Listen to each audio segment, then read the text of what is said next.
simultaneously heckled by your county board member. so thank you. After this, I have to stop talking about it. That's the deal at home. Stop it. All right. So cycling without age. Yes, it is true. This is something that I started doing last year, and I found that many people who get involved in it are in situations similar to mine, which is they enjoy getting on a bicycle. They have recently retired. They're looking for something to do in the community to help other people. And like many others, I stumbled across this, and but it looked like a great thing right from the get-go.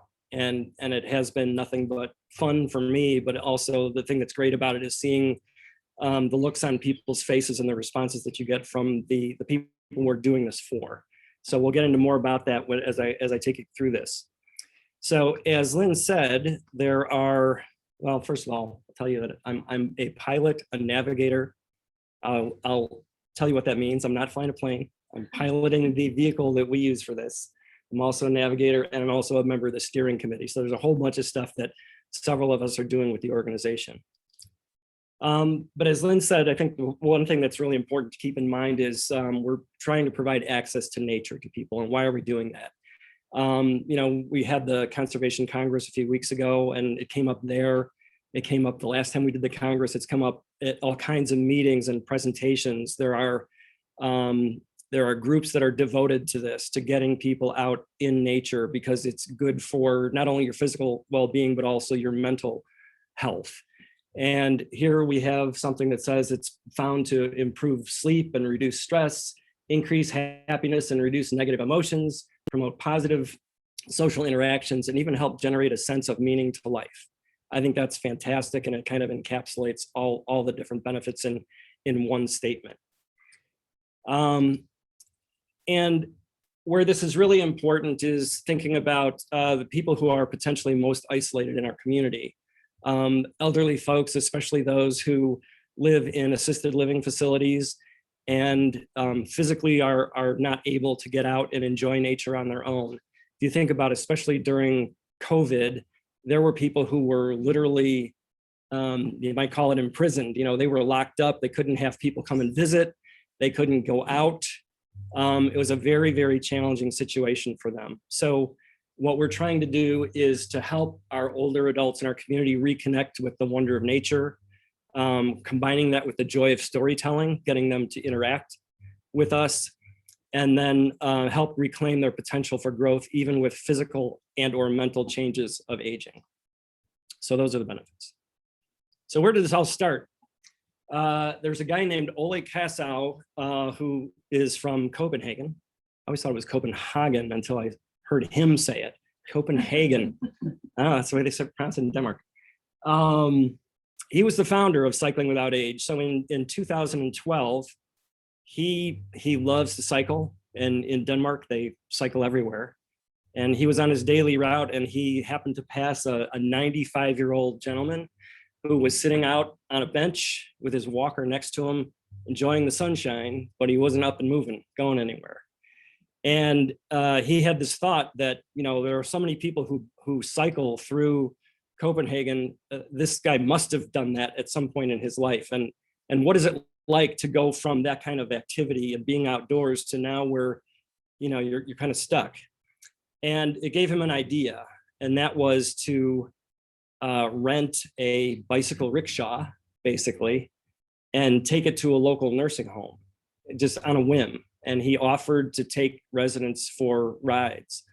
And they said, okay, fine. So he took this lady out and brought her back, and he got a call the next day from the head of the facility, who asked what he had done to her. Because she was in such a great mood when she got back, and she was interacting with the other folks. Not what you expected. No, she was in a great mood, and she really enjoyed it, and it was a great experience for her. And so they asked him to come back. And so eventually he ended up buying one of these bikes and just started setting up these regular rides, and it expanded from there to other assisted living facilities in Copenhagen, and to the point that was 2012. As of December of 2021, there are in 52 countries around the world, there are chapters of Cycling Without Age, 2,700 chapter locations with 3,700 what we call trishaws, 35,000 trained pilots, and they've given over 2.5 million rides to over almost 600,000 people. So some of these are locations that are trying to get a chapter started, trying to buy the trishaws that are necessary to take people for rides, and others have been up and running for quite some time. So that's worldwide. So where's this come to McHenry County? In 2019, Greg Glover, who had recently retired, was looking for something to do in the community, something to, help out, serve people in his community. And he stumbled across this. He thought it was great. He enjoyed getting out on a bicycle. And so he spent 2019 creating a nonprofit in Crystal Lake, going out and giving presentations. Here he was at a place in Elgin, trying to raise money to buy the first trishaw. And so that's what 2019 was about. And this is what he was trying to buy. That is a trishaw. So you can see like the back half of it looks pretty much like a bicycle. And the front is a bench seat that will hold 1 or 2 passengers. There are seat belts. You can see there's a footrest that we drop as people are getting on, and then we can pick it back up. We have the seat on the front because that gives the passengers the view of the countryside, everything that they're seeing, instead of staring at the back of the rider. So it's very beneficial in that way. These are not cheap. They cost between $11,000 and $12,000 a piece. Wow. So that's why Greg had to spend that time during that first year really just raising money and making people aware of what he was trying to do. It's battery assist. So there's like eight speed bike, just regular gears, and then there's battery assist. You can see right underneath it, behind the seat, the pilot seat, there are a couple of the gray things are actually batteries, so that when we get to spots where we need it, we can get a little bit of a boost. The bike itself weighs about 200 pounds. So then you take the weight of that plus the weight of the pilot and the weight of 2 passengers, and you could be pushing 700 pounds with this thing. Luckily, we have a lot of flat spaces to ride around McHenry County. So he got the money together, he bought it, and was able to get out in 2020 and give Dolores here the first ride. So if 2019 was raising money, 2020 was trying to get the thing started while COVID was going on. Not great timing, but it took him a while to get the money together to get the trishaw. So he got her out. He got a few other people out for rides as well. And then 2021, which is when I joined up with the organization. The idea here was with Dolores, he had identified her as an individual in the county who wanted to go for a ride. And so the idea was we can bring this thing out to anybody and we can take them for a ride. But, how do we get this out to as many people as possible? Well, if we can have connections with assisted living facilities and set up a regular schedule, we can get out and we can take, for an afternoon, you get people signed up, you take them out for rides. So we had 6 facilities in 2021 where we had set up these relationships. So it was every other week, either in the morning or the afternoon. They knew we were coming. We showed up with the trishaw and took people for rides. So the 2 spots you can see where there's the little Cycling Without Age symbol up at the top there, and then down toward the bottom, those are the 2 locations where we're storing them. Talk about them a few times as we go through here, but the the McHenry County Conservation District and the Crystal Lake Park District have both been fantastic partners for us. Up at the top at Glacial Park, there's a location, they had space, and they are allowing us to store one there. Crystal Lake Park District allows us to store a second one. So the other thing that happened last year was we bought the second one. So, which was helpful because we had some mechanical issues throughout the year where one of them was out of commission and we ended up using it for parts for the one that was in operation to keep it rolling. But we were able to provide over 500 rides last year to county residents. And I'll show you how we're making this grow this year, and we're trying to really boost that up. But so it was during the week, throughout the year, throughout the good weather months that we were out taking people for these rides.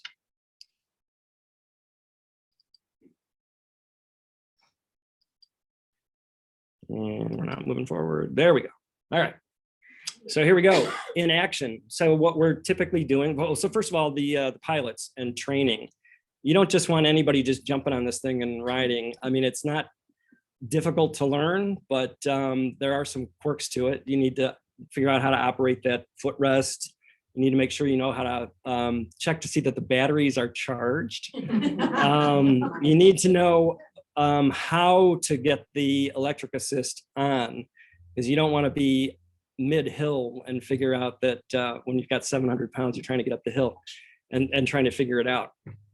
But so generally what we're doing is we're taking people for rides through neighborhoods near the facilities. So this is Alice, one of our, I think she did more rides last year than any of the pilots. She was especially doing them at Sunrise in Crystal Lake off of 176 and 31. Just a very quick story. I went out there to work with her on one ride. I think it was the first ride we were out there actually, and beautiful day. And she was the pilot and I was the navigator. I knew the route. She was going to follow me, and I took them out, and she stopped me like partway through the ride, and she says, "Wait a minute, how far are we going?" And I said, "Well, like 15 minutes like we normally do for these rides." And she said, "Did you see the list of how many people want to go out for the rides?" And I said, "No." And because we only had like 2.5 hours and 15 minutes each, there's only so many rides you can do. So she says, "I think the list was pretty long." So we came back, and as we're looping back around, I thought all these people were just sitting out on the patio because they were enjoying the weather. It was a beautiful day. No, they had over 20 people who were waiting to go for rides on this thing. So we had to cut them shorter. But I mean, they were cheering every time we came in. At first I thought that's because we actually made it back. And then somebody said, "No, it's because we're waiting because we want to get out for our ride too." So it's a lot of fun. And then, so it's just throughout neighborhoods. This gentleman and this one on the picture on the right, he's a very funny guy. I've given him many, many rides, and I always smiled when I see him because he comes out with a walker, and he's got a little sign on his walker that says "Handsome Mike." So that's how he's known in the assisted living facilities. Great guy. So the other thing that we're trying to do when we get out there is not just get people out, but to get them involved in conversation. So the job of the pilot is not just to ride, it's also to try to engage in conversation. So we'll be asking people about, where they live or lived before they came to the assisted living facility. Generally, they end up talking about their family who lives nearby. We'll talk a lot about bicycling in the past and what they did with that, or a lot of different interesting stories. So it's a lot of fun. And as I said, we have these rides through neighborhoods. So we're not just doing that at random. We do plan the routes in advance. We're trying to keep these to like 15 minutes, and timing it over time, we realized that that's a little over 2 miles is about 15 minutes. So we want to make sure that the riders know exactly where they're going before they get out, especially because the one on the left is behind Bickford off of McHenry Avenue in Crystal Lake. And if those of you who know where that is, the Coventry subdivision is right behind there. There are no two streets in Coventry that are parallel. So it's really easy for people to get lost if they don't know the neighborhood. So we've got this thing mapped out for them. And the one on the right is Heritage Woods in McHenry, right off of Crystal Lake Avenue up there. And that one, some of the things that we have, some of the reasons that we have to have these maps set up in advance is that we don't want to take these things out onto busy roads. So Bickford is on McHenry Avenue. We do not want to ride on McHenry Avenue. So we go out a side entrance to the parking lot, take them back through the back neighborhood. Heritage Woods is right on Crystal Lake Road, which again is a very busy street. There's a stoplight there. We cross Crystal Lake Avenue and take them into the neighborhood, across the street from there. But so there are few challenges. One reason it's important to keep that in mind is that we know a couple things. First of all, the pilot is engaged in conversation with the passengers. So they're paying attention to that. We bring a second person along in most cases that we call the navigator. So the other person rides along on their bicycle. They should know the route. So the Trishaw pilot is following them. They're also there to assist with stopping traffic if necessary on certain roads. And what we've also found is that occasionally they can be helpful when we need to push. And with that, so we talked about Greg Glover before, who started it. This is Greg. As the year was going on, we didn't actually have 6 of the facilities lined up right at the beginning of the year. We had maybe 4, and then Greg was still working throughout the year to add more. And he had added this one, it's called Premier Crystal Lake, that is right off of Hillside Road, just west, like 200 yards west of where the Prairie Trail crosses Hillside Road. So for those of you who know, there's a parking lot there. It's a good place to start rides, especially if you want to avoid Stearns Woods, which is just to the south of there, and it's impossible for most people riding a bike because of the hills. So we wanted to, so for most of these, I didn't really say this yet. So I told you about the 2 places where we store the Trishaws, but we have to get the Trishaw to the locations. So we are using trailers or a rigging system that Dave Yen from our steering committee had worked out that you can use with a ramp to pull this thing up onto the back of a pickup truck. So we take the thing to most of the locations. But for this place, it's literally like 200 yards from the Prairie Trail. So we thought, okay, it's good to do the ride on the trail. And as it turns out, one of the places where we stored a Trishaw is at Shamrock Hills Park for Crystal Lake Park District, which is at the corner of Walkup and Hillside. Okay, so that's about a mile west of the Prairie Trail. And Greg and I were talking about it, like, instead of going through all the effort of putting the thing on a trailer and then hauling it over, why don't we just try riding it? It's a mile, it's not that big of a deal. But Hillside Road is curvy, it's a little hilly, cars go a little fast. So we thought, well, let's just go test it out. So we both went down there, and you know, I don't know, one of us is riding, one of us is navigating. We get it down there, and we thought, okay, this is okay, we could do this. And while we were there, he says, you know what? I've never actually met the lady at Premier who is going to run the program for us. So why don't we just go up and knock on the door? And so we ride up this, it's like an old house that's on a very large piece of property, and it's got this driveway that's very long, but it goes up this very steep hill. And so first we thought, okay, wow, on the way up, we better test it to make sure we can even ride the thing up the hill. So I'm there, I got off my bike, I get in the seat as the passenger, and he's riding. He gets like 3/4 of the way up the hill, and he just like hits a wall. He goes, I don't know. So then we rode it back down, and then I said, okay, let me try it. Where did you feel like you really hit the wall? And he goes, that lamppost up there. So I'm like, fine. So they go like, okay, we got to work on getting the momentum and getting it in a low gear, turn on the electric assist. And so with him in the passenger seat, we made it up there. It's like, okay, fine. So with one passenger, it's doable. So we get into the little parking lot in front, and this woman in the red was coming in the building to go visit her mother. And she says, what is that thing? So we explain what we were doing. And she says, I bet my mother would like to go for a ride. And he said, and Greg looks at me and he goes, what are you doing this afternoon? And I said, well, I guess I'm doing this. So she goes in there and she comes out a couple minutes later with her mother, who was in the seat. And a couple minutes later, we were headed down the hill. Right, that is the easy way. Down the hill scary though sometimes with all that weight? You gotta be careful and just actually downhill or uphill, either way, it's all about anticipation. It's like recognizing what you're coming up against right now.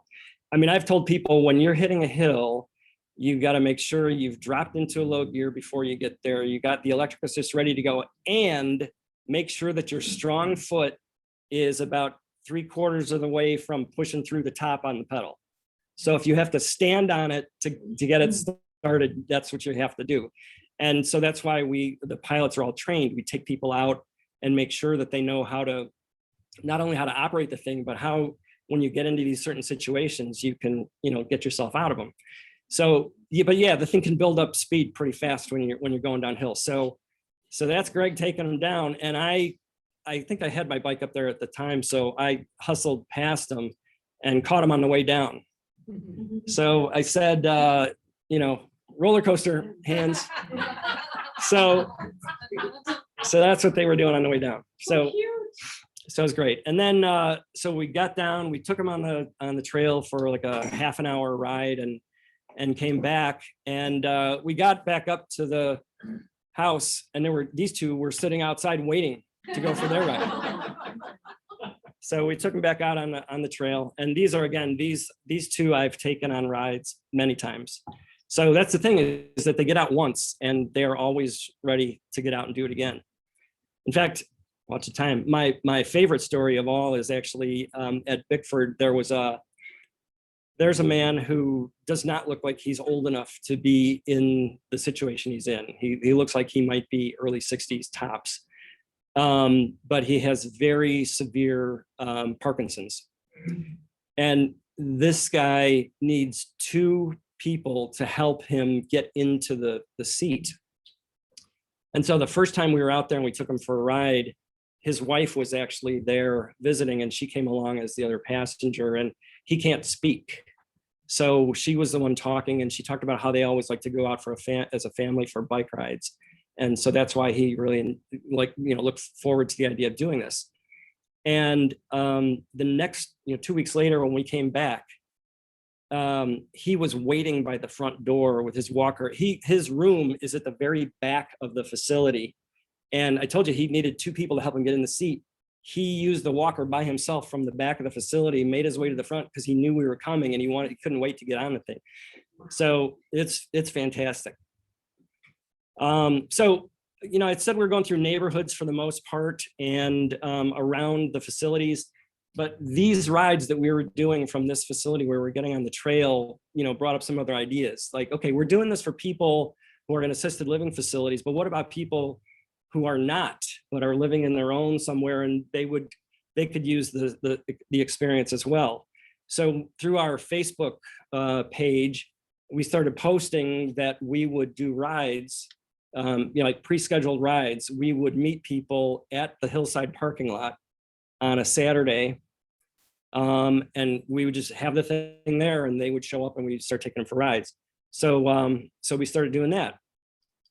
And that led to rides on the one on the left is from Hillside down at the bottom. We basically go up just south of Bull Valley Road, which is, it's 4 miles. So 4 miles up, 4 miles back. So we're taking people on an 8-mile trip. That's a little more than an hour, actually. There's some hills there, aren't there? Not really, not on that one. Oh, because it's south. Yeah. Okay. Yeah. Yeah. So we're trying to keep it to as flat as possible. It's deceiving because actually I would say the last quarter mile north of Hillside, when you're coming back, it's a long, very slow upgrade the whole way, and it catches you. You get halfway through it and you're like, wow, I thought this was flat. It is not quite flat. When the battery goes down. That's when you use the battery and you hope it doesn't go. And then after that, then we thought like, well, wait a minute, we're giving rides to people who live closer to here, but what about people who are a little bit farther north? So we scouted it out and we started doing rides later in the year from Peterson Park in McHenry and going north. So there are a couple of little spots where there are hills. In fact, there was, trying to remember which road it is. There's a couple of roads. There's McCollum Lake Road. And then what's the next one? I'm forgetting. Right before either one of those, there's just a little hill. Yes. And there was a woman who was piloting and there were cars going. So she stopped, but she's like at the bottom of just this little hill. And I was in front of her watching for traffic. And I said, okay, it's clear. And she goes, I can't move it. She literally could not get the thing started. So I had to jump off my bike and I just got behind and just gave her the push to get her into the street. So we could continue the ride. But Right before Barnard Hill. yeah, I'm trying to remember which one it was, but it's either one of those. I think there's just a little bit of a hill. So then we started, doing these other rides and let's talk a little bit just about the types of people who are getting on. It's not just older people coming on. I mean, we do say that we want people to at least one passenger to be 55 plus. And so for this ride, there was a woman who scheduled the ride for her mother and her daughter to ride together. So the woman is back at Peterson Park in her car, waiting for us to come back while she sent her mother and her daughter out for the ride. So it was a bonding experience for them. And Julie, the pilot, did such a fantastic job that when she got back, the little girl didn't just want her picture taken with her grandmother, she wanted her picture taken with Julie too. So that was good. We've had people who have surprised their mothers with the rides. They did not tell them what they were doing. They just said they were going out for the day. And the one on the left in particular, I remember they showed up and her mother was just beaming because they used to go out for bike rides all the time. I don't know if you could see it. She's got a cane there. So she needs that for walking, but they used to go for bike rides all the time. So her daughter saw this thing on Facebook. So she signed up for it and brought her out for the ride. So, and the one on the right was a similar situation. So great bonding experience for them as well. This is my mother and my brother. We set something up. She actually lives in Hoffman Estates. She is turning 94 in August. And so he went and picked her up and brought her out. I met her out there in McHenry, and we took her out for a ride. That was me in the back there. I was just posing. I was supposed to be the pilot, and the woman who was going to be the navigator had been the navigator on the previous ride, and she got a flat tire while she was out there. So I showed up and she's trying to change her tire. And I said, Sharon, just like, forget it. Like, I'll navigate. I had my bike along too. And she says, but it's your mother. I said, don't worry about it. Just take her for the ride and we'll just get her out there. And that gave me a chance to take pictures along the route anyway.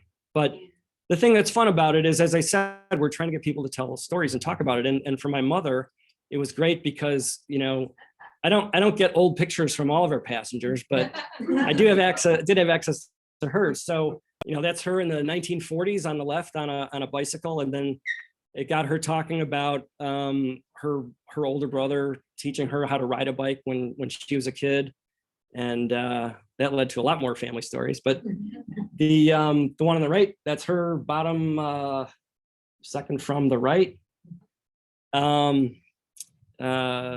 She started talking about this trip that she had gone on in Waukegan, where she lived on the south side of Chicago, and she and her friends from work rented bicycles and they went up to Waukegan for the day. And so she was pulling out pictures from the trip. So that was a lot of fun. So that's the whole idea, is to engage with people and to get them talking about whatever they want. So as I said, last year we did about 500 rides. And if you remember the map that I showed at the beginning, there were 6 yellow stars on there for the different facilities. We've increased that. So you can see the yellow stars are more facilities that we've got partnering now. And the red stars are places where we have scheduled Saturday, what we're calling the trail rides, where we've got pre-scheduled time periods and people are bringing the riders to us. We also got enough money to buy our 3rd trishaw. So we have 3. They are all operational as of now. Very good. We bought an enclosed trailer so we can take it places and like take it there the night before and drop it off and lock the wheels so somebody can't take the trailer away. And for events. So we got one of those. We've got a flatbed trailer that we also bought. So now we're able to get more of these out in different places. We're trying not to have more than 2 rides scheduled in different locations at the same time right now. One thing we learned last year about you never know when the mechanical thing happens, got some kind of breakdown. But the other issue that we're running into is just making sure we can get enough pilots. We are really looking to have more people who are willing to commit regularly to doing this. It's tough if somebody, wants to do it once, wants to do it twice. We can't be spending all of our time making sure we're scheduled. So we're trying to get people who can devote the time and will devote the time and do it on a regular basis. And we've even gotten to the point where we've got them in zones. So there's somebody who's responsible for like Harvard and Woodstock. I'm working on being responsible for Crystal Lake. We've got somebody else who's doing McHenry and somebody else we're trying to work some things out in Algonquin and Huntley now as well. So really just trying to make sure that we have the service out there for as many people around the county as possible. And as I said, the two other organizations in the county that have been absolutely fantastic in helping to support us with this are the Conservation District and the Crystal Lake Park District. The scheduled rides, instead of us posting them on Facebook now, those groups are both putting them in their program guides. So the Conservation District is in the Landscapes magazine. I'm sure you can get online to sign up as well. Crystal Lake Park District is their program guidebook. And so that takes the burden of scheduling with people off of us, and that's done. And we just show up with the trishaw and we take people for rides. So at the Conservation District, we had Prairie Trail and we had Peterson Park last year. I said, now we're at the Hum Trail. We start out in Marengo. We're Peterson Park still. We are at Felpro in Cary. And I guess I didn't realize this. Biking is normally not allowed at Felpro. Is that right? Because I saw the little thing here that says bikes allowed at Felpro for this program only. So I had suggested it. I thought like they got this giant, asphalt path. What a great thing. I've been there for a long time. It's illegal. It's always not that I ever did it before. No, it is paved. So I just thought like it's a good thing. So they were fantastic about allowing us to bend the rules to do that. This Saturday is supposed to be the first ride, and I went out to scout it, walking it. There will be a few hill challenges there, so I've made sure we had a couple alternatives for what to do while still staying on the asphalt path to avoid it if we have to, but so we can. But so it's great that we're doing that there. We also got rides on the Hebron Trail and the Prairie Trail starting out at Glacial Park. So that's fantastic that we have all of those lined up. So we really thank the Conservation District for that. They've also been great because we had a situation last year where on one of the trail rides from Hillside going north, we had a flat tire, which is tough with passengers, and the thing is difficult to tip and try to change the tire.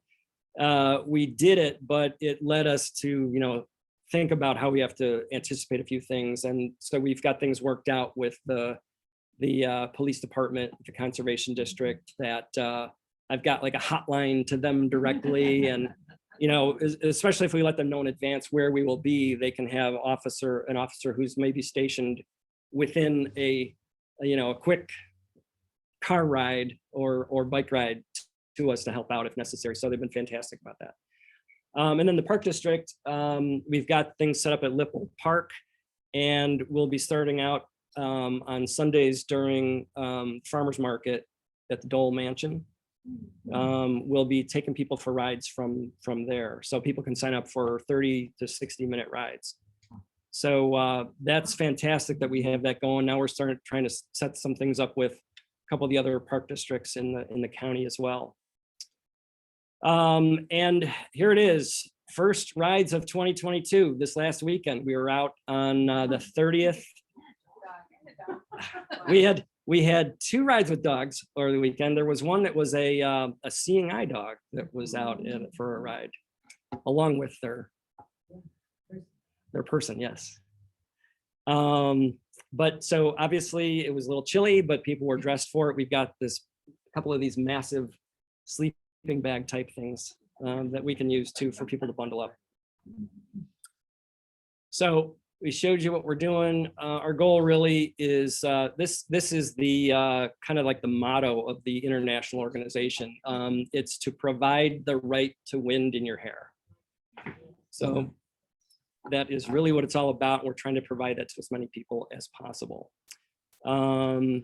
We are always looking for more volunteers, as I said, pilots and navigators. We're always looking for people who can help transport.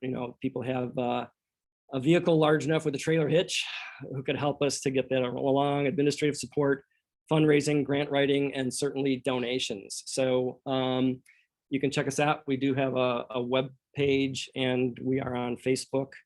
We'll be out at Pedalpalooza. We did that last year. We'll be doing it again, I think just from Crystal Lake this year. But we'll have people out giving rides, and you get a chance to see some of these things in action. So that's it. Wonderful. Question, are you connected with the bicycle clubs?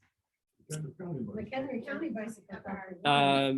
Seems to me they contributed to one of the tire shots. That's possible. That's part of the McHenry County Bicycle Club, and I know that this has been in their press somewhere, but I don't know. That's possible. I'm not sure. I know Eberhard is on the line. So the McHenry County Bicycling Advocates are certainly are associated with us, and Eberhard is. I didn't mention this before. So one of the issues that we had was with the pilots. We had a lot of people who volunteered to be pilots, and we trained like 50 people. But what happened was the facilities don't want us to come on weekends, because that's when family members are out visiting and their staff are kind of shorthanded. So they want us to come during the week. So unless we've had people who are like in good shape, want to get on a bike, recently retired, we actually have teachers. So once kind of like May or early June are up, then they become more available. So that's been helpful. But we had a lot of people who wanted to do it originally who couldn't do it. Eberhard was actually kind of in that situation himself, where he was working during the week, and so it's not till we get the Saturday stuff open that more people can join in. But so yeah, I'd have to double check with Greg about that. I'm not sure. I don't know if you want me to say something, Carl. It's Eberhard. Wait, Eberhard's got a comment. Okay. There are people from the bicycle club that are with the Cycling Without Age, like Peg Bohm. Okay. And others. And the bicycle club is definitely aware of it. And yes, they have a lot of retired people. I mean, I can reach out to them, and they ride during the week in Riyadh. They ride Tuesdays and Thursdays. So there might be a possibility to recruit some more, but they definitely are aware. All right, so I'll have to repeat that a little bit. I can hear you, Eberhard, but nobody else in the room can. So what he was saying was that definitely people with the bicycling clubs are aware. Some of them are already, working with us. Some are pilots. He said we'll continue to get the word out to tighten that relationship. But he's talking about the fact that there are rides that he knows exist that happen during the week for the bicycling club. So some of those people must be available. So Yeah, there are a bunch of retired people. yeah. All right. Yes. How hard is it to do this? I know this is a really probably a dumb question, but I just looking at, I think, okay, so you're gonna bicycle and you have two people on this contraption that you said weighed how many pounds, and how conditioned do you have to be to do this? It's not as hard as you think. You may have to repeat the question for the people on Zoom.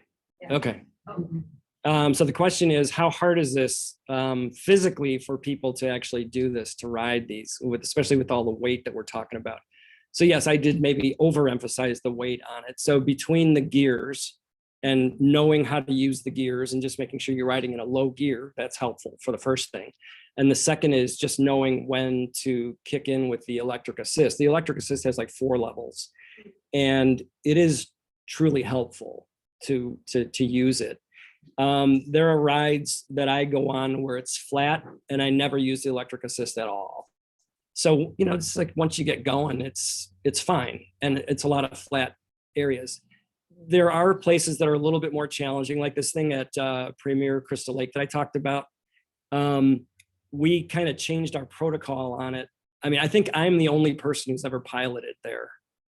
And by the end of the season, what we had decided was the navigator always ditches their bike at the bottom of the hill.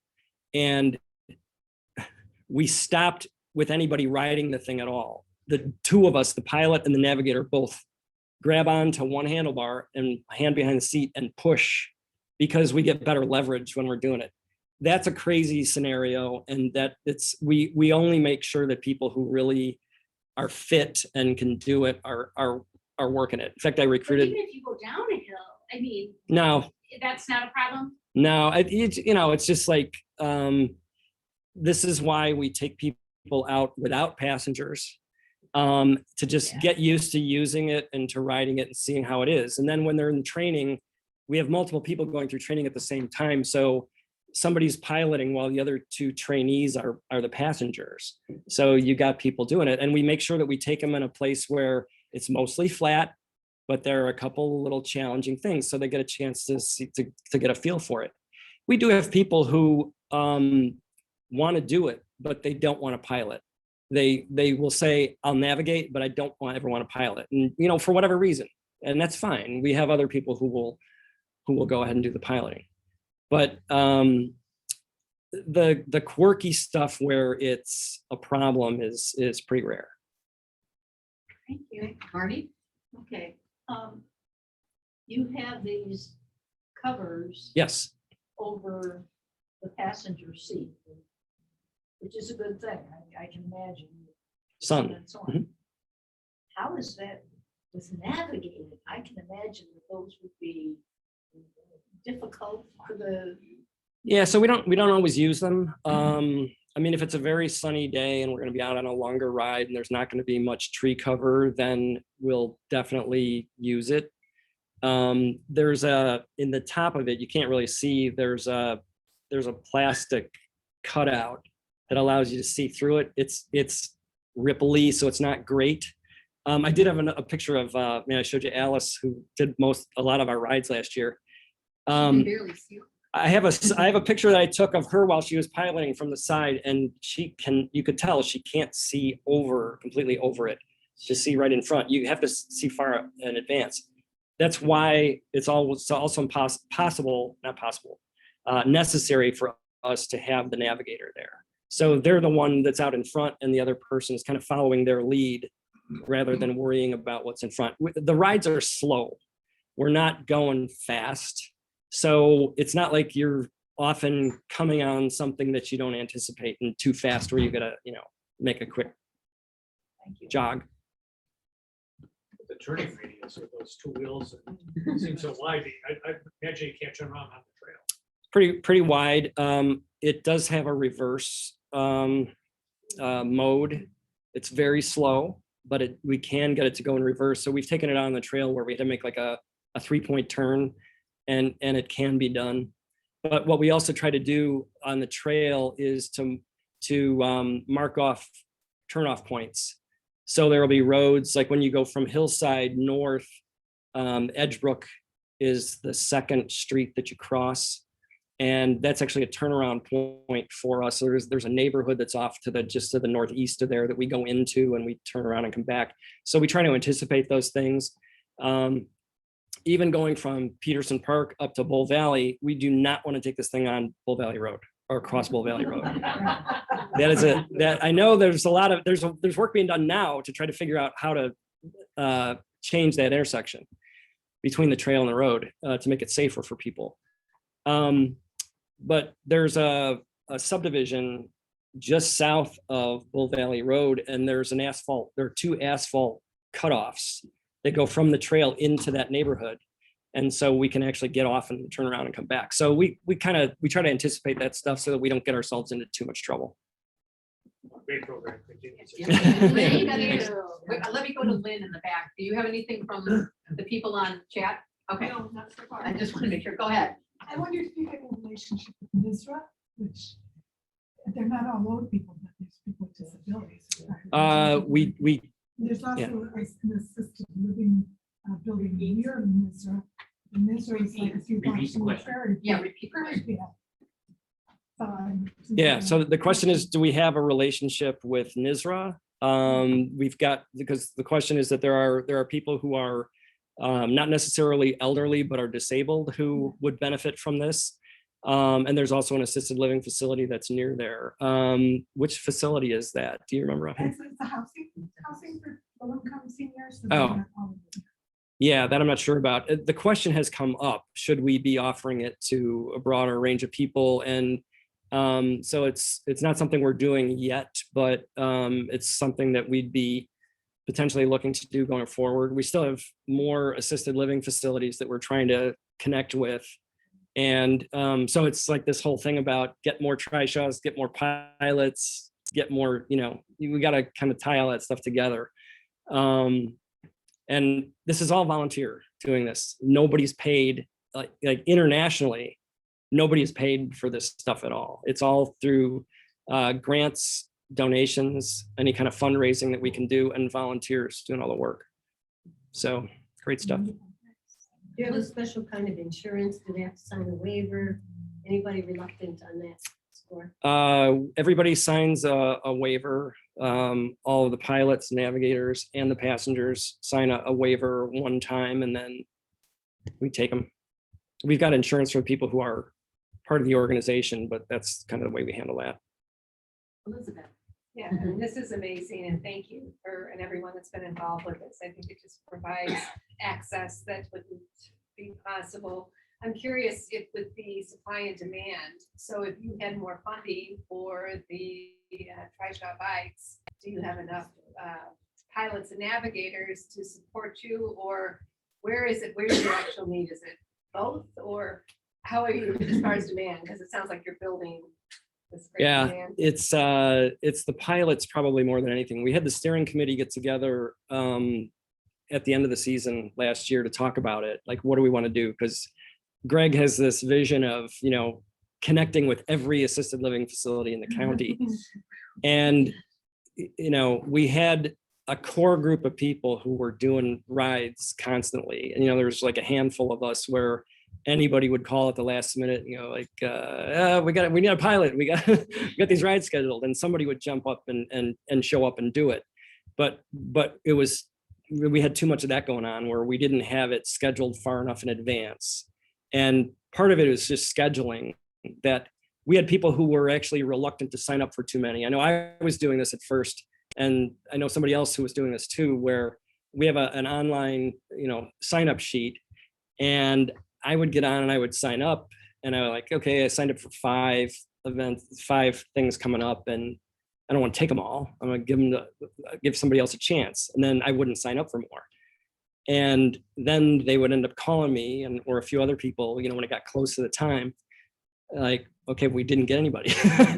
So as I said before, the issue is that daytime thing, Weekday. Yeah, during the weekday. It's I was reaching out like at MCC, are there students who would like to participate? They have a thing for graduation called the Silver Cord Award that's based on volunteering in the community. So if somebody has volunteered for the community, they've logged those out a certain number of hours, they get a silver cord that they wear along with their gown when they graduate. And so, I tried working something out with them. Can we get somebody who, we want people to do it regularly. That's the issue. We can't just have somebody say like, oh, it's Saturday morning. Maybe I'll go do it this afternoon. It's too late. So that's really the thing we're kind of still grappling with right now. So where Greg said, let's get a whole bunch more places signed up, we were like, let's make sure we get some more pilots first. And we put money into buying a third trishaw so that we at least had the bikes there to use if we had the demand and the supply of the people. Okay, we'll take one more question in the back of the room. So do the rides happen 7 days a week? They do now, or they will. So it's assisted living facilities. I don't know about Fridays. I'd have to take a look. It's most days of the week, morning and afternoon. It'll be at different locations. Saturday is rides that are with the Conservation District or the Park District. Sunday will be rides from the Dole Mansion starting at the Farmers Market. So we're gearing it up. So the weekdays are your toughest days to get pilots. Weekdays are the toughest days to get pilots. It's all of the pilots I think from this last weekend were from the weekend were new. They had not piloted before. So that was positive. And those of us who've been piloting a lot before are just kind of backing off right now, letting the new trainees get on and get some experience doing it. So what sort of commitment are you looking for? So you don't want to do all one here. Have a number in mind of how many you'd like people to commit to in a season or in a week or Every Thursday morning? Well, let's put it this way. So if you live closest to a particular facility that's on our list, and you could say, you know what, I could do, we actually only have 2 rides at that facility each month. nice? So if you can say, I'll do 1 each month, that's great. If you could do 2, if you do both of them each month, that's great. So it's not like it's got to be every day or anything. It's we're trying to create these zones where it's pilots who live in Crystal Lake are going to help out with those. Pilots who live in Woodstock or Harvard are going to do those. Last year, I mean, I was game to just go anywhere. So I was pretty much wherever we did them, I went and did them. It was fun. All right, last question. So on your Facebook page, your website, does it list them when you do the rides, or how often, how far in advance are those scheduled so you know when they might be needed? We could share that information with you. We don't have it posted out there for the I don't think we have it posted out there for the assisted living facilities. You can get access to the weekend rides through the Conservation District and the Park District websites. You should be able to see those. Okay. If you're interested in it, what we could do is I could show you. I mean, the list is actually available to those of us who are the trained pilots who are signing up for them. So I could sit down with you and show you a map, and then and I could literally show you, these are the dates that we have scheduled with each of these places throughout the year. Okay, All right. thank you very much. Yeah. Now is the time that we do the announcements, where you get 1 minute to make your announcement, and I actually have a timer. Nancy Gonziora, of course, last name. Of course.